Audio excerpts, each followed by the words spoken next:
Stress. Namna ya kuishi bila stress. Mzigo wa maumivu, woga na wasiwasi.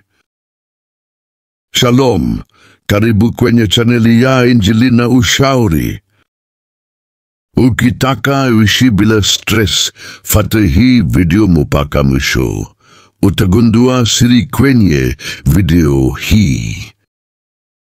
Kuna aina fulani ya mizigo ambayo kila mwanadamu anayo.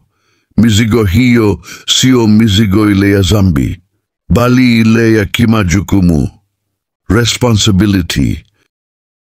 Nataka kutaja mambo ambayo ukiyafanya bila kuelewa somo hili, ujue unajijengea mazingira ya stress. Mambo haya ni kama vile kazi, chakula, mavazi, elimu ya watoto, kujenga nyumba, mahali pa kulala na kadhalika. Hii ni mizigo ambayo inatufanya tusiwe katika hali fulani ya utulivu. Mambo haya kwa wakati mwingine hauwezi kuiepuka, ni lazima tuukumbane nayo. Lakini kosa linafanyika ni pale tunapotaka kuibeba mizigo hiyo yote ndani ya siku moja, au tuyatatue matatizo yote kwa kipindi kifupi. Ukiwa mtu wa namna hiyo, hata ukiwa tajiri wa namna gani, utaona maisha ni magumu na mazito sana, tena yenye shida na taabu isiyokuwa ya kawaida, na wengine wanaishia hadi kujinyonga, kujikatia maisha. Kwa sababu gani? Kwa sababu Mungu hajatumbia tuibebe mizigo kwa namna hiyo. Leo tutaona ni kwa namna gani tunaweza kuibeba mizigo yote bila stress. Kwa mfano, unapofikiria changamoto za chakula cha mwaka mzima uzimalize leo, hivyo unafikiria ni wapi utapata pesa ya kununua.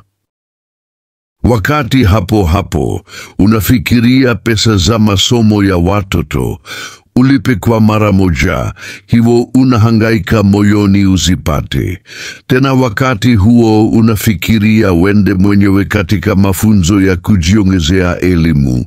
Kwa hiyo unataka umalize haya yote ndani ya miezi michache. Tena unataka uanze kuwekeza kwenye ujenzi. Mwanadamu hana hiyo uwezo, hapo utakufa haraka na stress na magonjwa ya moyo. Yani kwa ufupi, ukitaka ufanye mambo yote ndani ya kipindi kifupi, ukweli ni kwamba kamwe hawezi kuwa na raha katika maisha yako. Maisha hayawezi kubebwa hivyo, hata kama utakuwa una pato nyingi kiasi gani. Haimaanishi tusifikirie kupanga mambo, hapana, lakini fikiria hivyo. Usijitese akili kwa jambo unajua hauna namna ya kufanya hiyo. Naamini unanifata vizuri. Hivyo Mungu ametusaidia kwa kutupatia njia ya kuibeba mizigo hiyo yote. Nayo si nyingine zaidi ya ile ya kuichukua siku kwa siku, hapana kwa mara moja. Imeandikwa katika Luka 11 sura ya 3, utupe siku kwa siku riziki yetu. Bwana Yesu ameivunja mizigo yetu katika siku. Ametaka kukupa riziki yako ya siku, na ya kesho usiwe na presha nayo sana. Bwana ataifungulia milango yake. Amekupa pesa za masomo ya mwaka mmoja, shukuru. Ile ya mwaka ingine ikifika, Mungu atakupa tena. Usiwe na wasiwasi wa pesa ya miaka yote mbele haijafika. Hapa utapata ugonjwa wa moyo. Majukumu yoyote tulionayo tuivunje kwenye vipindi vifupi, kwa sababu hutukuumbwa tuibebe mizigo yote kwa wakati mmoja. Tukitabikia sana kesho yetu leo, tujue tunajijengea mazingira ya stress, na mazingira ya stress inatubeba haraka kwa kifo. Ishi maisha yako, ishi unavyoweza kuishi kwa kadiri ya ulivyo navyo, pia kufatana na uwezo wako.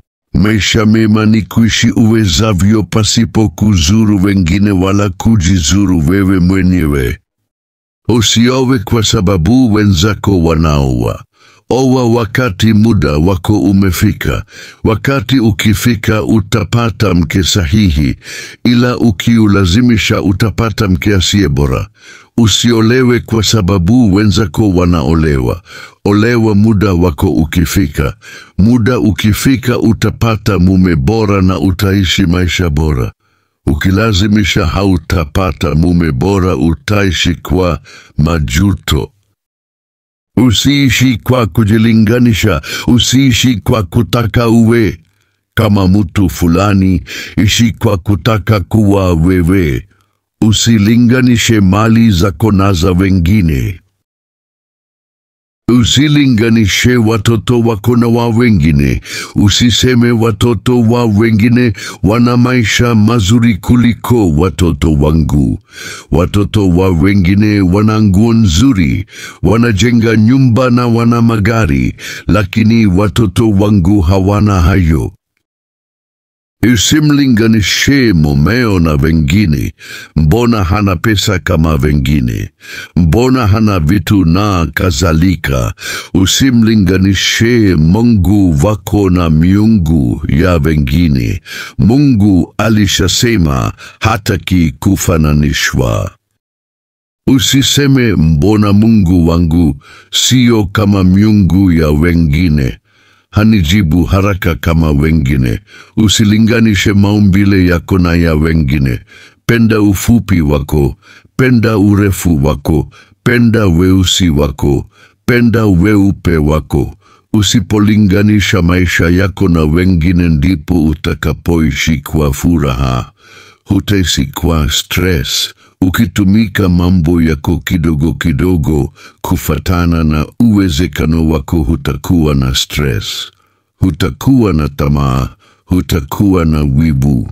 Hiyo ndio namna ya kuepuka stress na huzuni ya moyo. Imeandikwa katika Biblia, neno la Mungu: mwekeni Mungu matatizo yenu yote, maana yeye anawatunzeni. Ni katika Petro ya kwanza 5 shairi ya 7. Pia Mungu anasema musisumbuke basi mkisema tutakula nini, o tutakunywa nini, o tutavaa nini, kwa maana hayo yote mataifa wanayatafuta, kwa sababu Baba yenu wa mbinguni anajua ya kuwa munahitaji hayo yote. Bali utafuteni kwanza ufalme wake na haki yake, na hayo yote mutazidishiwa. Basi musisumbukie ya kesho, kwa kuwa kesho itajisumbukia yenyewe. Yatosha kwa siku maovu yake. Hii imeandikwa kitabu ya Mathayo 6 shairi la 31 hadi 34. Tafadhali subscribe kwenye chaneli hii ya Injili na Ushauri. Pia share na wengine ujumbe wa video hii, na Mungu akubariki sana. Aksanti.